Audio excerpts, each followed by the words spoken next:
और अभी तक तो आपने दिल्ली ब्लास्ट केस में जो देखा, जो पहली बार देखा वो ये देखा कि व्हाइट कॉलर टेरर मॉड्यूल कैसे सामने आया। अब जरा ये भी देखिए कि कैसे लग रहा है कि एक यूनिवर्सिटी से जुड़े हुए बहुत सारे लोग ऐसे थे जो शक के दायरे में हैं और खुद यूनिवर्सिटी शेडी दिखाई दे रही है। क्यों दिखाई दे रही है? यूनिवर्सिटी जैसी जगहों को भी जहां पर असल में लोगों का शक नहीं जा सकता, जिनको विद्या का मंदिर समझा जाता है, क्या उन जगहों को भी अब आतंक का अड्डा बनाने या धांधली की प्रयोगशाला बनाने की कोशिश की जा रही है? आज क्या क्या महत्वपूर्ण हुआ दिल्ली ब्लास्ट के सिलसिले में? कौन सी ऐसी रिवीलिंग्स हैं जो आज आपके सामने रखूंगा? कौन से ऐसे अपडेट्स हैं जो कुछ नए तरह की बातें टेरर के मामले में, आतंक के मामले में आपके सामने रखने वाली है? वो आज आपको बताऊंगा। खास मेहमान मेरे साथ जुड़ेंगे जो इस तरह की मानसिकता को डिकोड भी करेंगे। यूनिवर्सिटीज में धांधली, क्या ये एक तरह का ये पूरा पैटर्न बनाया जा रहा है या एक संयोग है, ये भी समझेंगे। लेकिन पहले ये खबर देखिए, दिल्ली ब्लास्ट केस में बड़ा अपडेट है ये। अब तक 250 लोगों पर केस दर्ज किया गया है।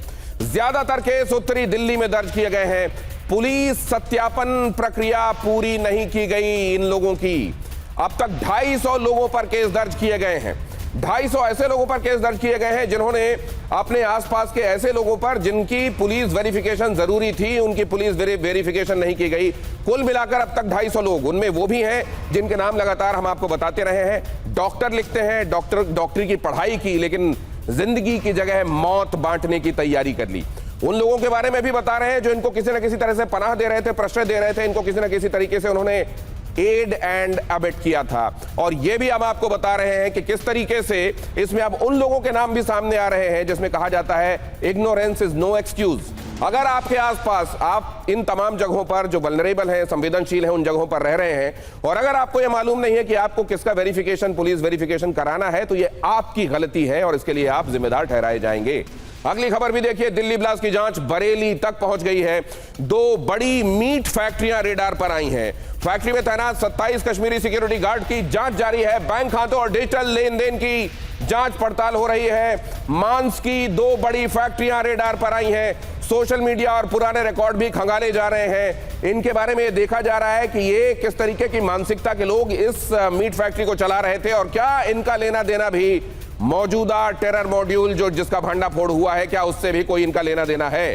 सोशल मीडिया पर भी ये देखा जा रहा है कि पोस्ट किस तरह की थी, किस तरह के लोगों से जुड़ाव था, किस तरह के लोगों से कनेक्शन था और क्या उनमें से कोई व्यक्ति इस पूरे नेटवर्क से भी जुड़ा हुआ है जिन 250 लोगों की बात हम कर रहे हैं।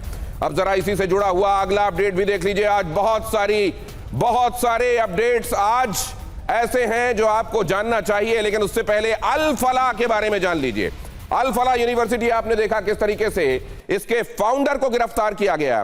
फाउंडर को ईडी के हवाले कर दिया गया है। अब ईडी पूछताछ कर रही है। उस दौरान जबकि रिमांड पर लिया गया है, क्या क्या पूछताछ होगी, उससे जो खुलासे होंगे वो तो आपको बताएंगे, लेकिन जो अभी पता चला है वो जरा देख लीजिए। क्यों इसी यूनिवर्सिटी से जुड़े हुए तमाम लोग निकल रहे हैं, ज्यादातर लोग निकल रहे हैं? क्या ये एक संयोग है या असल में यही पैटर्न बनाने की कोशिश की जा रही थी कि ऐसी जगह को चुनो जिसके ऊपर प्रतिष्ठा, जिसके साथ चलती हो, जहां समझा जाए कि यहां तो काम कभी ऐसा हो ही नहीं सकता और वहां से टेरर को पनपाओ और फैलाओ। अल फलाह, कितने गुनाह, कितने लोग ऐसे वहां जो गुनहगार थे और वहां से जुड़े हुए हैं। आप इस चेहरे को तो अब तक बहुत अच्छी तरह से पहचान गए हैं, जिसने इतने सारे मासूम लोगों को हताहत किया।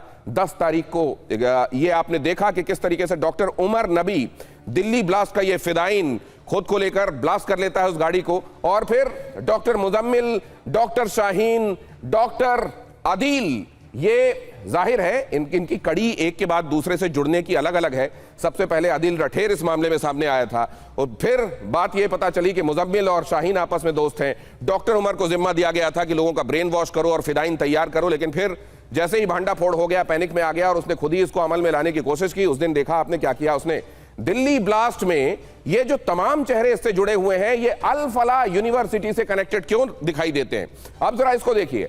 अल फलाह यूनिवर्सिटी में एक दूसरा गोरख धंधा सामने आ रहा है।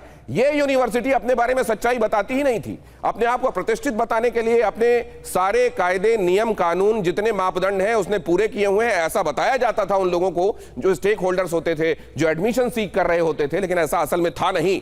अल फलाह में नौकरी पर आतंकी क्यों थे, यह तो बहुत बड़ा सवाल है ही। इसके अलावा 6 डॉक्टर और 2 फैकल्टी मेंबर भी यहां से गिरफ्तार हुए हैं। तो इतने सारे लोगों का, अल फलाह यूनिवर्सिटी में काम करने वालों का इस जांच में शक की सुई जिनकी तरफ घूम रही है, इस यूनिवर्सिटी से जुड़ा हुआ होना, क्या यह इत्तेफाक है? अल फलाह में नौकरी पर आतंकी क्यों रखे गए? आतंकी साजिश में परिसर का इस्तेमाल, कैंपस का इस्तेमाल क्यों किया गया? क्योंकि बताया जा रहा है रूम नंबर 17 से भी ट्रेसेस मिले हैं, विस्फोटक के ट्रेसेस, और लैब से भी ट्रेसेस मिले हैं। ये बताया जा रहा है कि शायद वहां एक एक्सप्लोजिव का छोटा सा हिस्सा टेस्ट करके देखा गया था कि वक्त आने पर इसका बड़ा जो हम बॉम्ब बना रहे हैं वो काम करेगा कि नहीं। विस्फोटक जुटाने में परिसर का इस्तेमाल क्यों किया गया? इस जगह पर काम करते हुए जाहिर है जब आप ऐसी जगह पर काम करेंगे जो यूनिवर्सिटी कहलाती है तो आपको एक आड़ मिलेगी, आपको एक ओट मिलेगी, आप एक प्रतिष्ठित तरीके से देखे जाएंगे, और यहां से जुड़े हुए होने के बाद आप जो काम कर रहे हैं वो सामने आ रहा है। क्या यूनिवर्सिटी को भी इस बात की भनक थी? यह बात अभी सामने आना बाकी है, लेकिन यह बता दें आपको कि अल फलाह की जो फंडिंग है वो संदिग्ध पता चल रही है। 425 करोड़ के आसपास बताया जा रहा है कि जो पैसा इकट्ठा किया गया उसमें से बहुत कुछ ऐसा है जिसके बारे में ये बहुत क्लियर इंडिकेशन है कि गलत तरीके से जुटाया गया पैसा है। रूम नंबर 17 जैसा मैंने आपको बताया, वहां से केमिकल ट्रेसेस मिले। यहां यह भी पता चल रहा है कि इन्होंने खुद को जो दिखाया था कि हम अमुक यूनिवर्सिटी हैं और हम तमाम वो मापदंड पूरे करते हैं जो नैक के लिए जरूरी होते हैं यूजीसी के मुताबिक, वो मापदंड भी पूरे नहीं थे। मेडिकल काउंसिल के हिसाब से भी जो मापदंड होने चाहिए थे वो मापदंड पूरे नहीं थे। तो क्या यह यूनिवर्सिटी असल में जो धंधा कर रही थी वो कोई गोरख धंधा था? दिखाया यह जा रहा था कि यहां मेडिकल स्टूडेंट्स वो रिसर्च करते हैं, वो यहां पढ़ाई करते हैं और यहीं पर लोगों का इलाज भी किया जाता है। ये हम समझने की कोशिश कर रहे हैं कि क्या ये एक पैटर्न है जिसको बढ़ावा दिए जाने की फिराक में थे आतंकवादी, white collar terror module, white collar ऐसे इंस्टीट्यूशंस ताकि लोगों को शक ना हो, या ये एक इत्तेफाक है? अगली खबर देखिए, अल फलाह यूनिवर्सिटी पर ईडी का शिकंजा। ईडी ने चेयरमैन जावाद अहमद सिद्दीकी को गिरफ्तार किया। फ्लैश कीजिए, मंगलवार रात साकेत कोर्ट में पेश हुआ जवाद सिद्दीकी। साकेत कोर्ट ने जवाद को 13 दिन की रिमांड पर भेजा। 13 दिन की रिमांड में ईडी उससे ये जानेगी कि ये पैसे कहां से आए, खासतौर से यूनिवर्सिटी को नैक के तहत, नैक असल में एक तरीके का अकाउंटेबिलिटी और क्रेडिबिलिटी के संदर्भ में मापदंड का सर्टिफिकेट है जो वक्त वक्त पर यूनिवर्सिटी को दिया जाता है यूजीसी की तरफ से, अगर आप वो मापदंड पूरा करते हैं। इसमें गलत तरीके से चीजें क्यों दिखाई गई,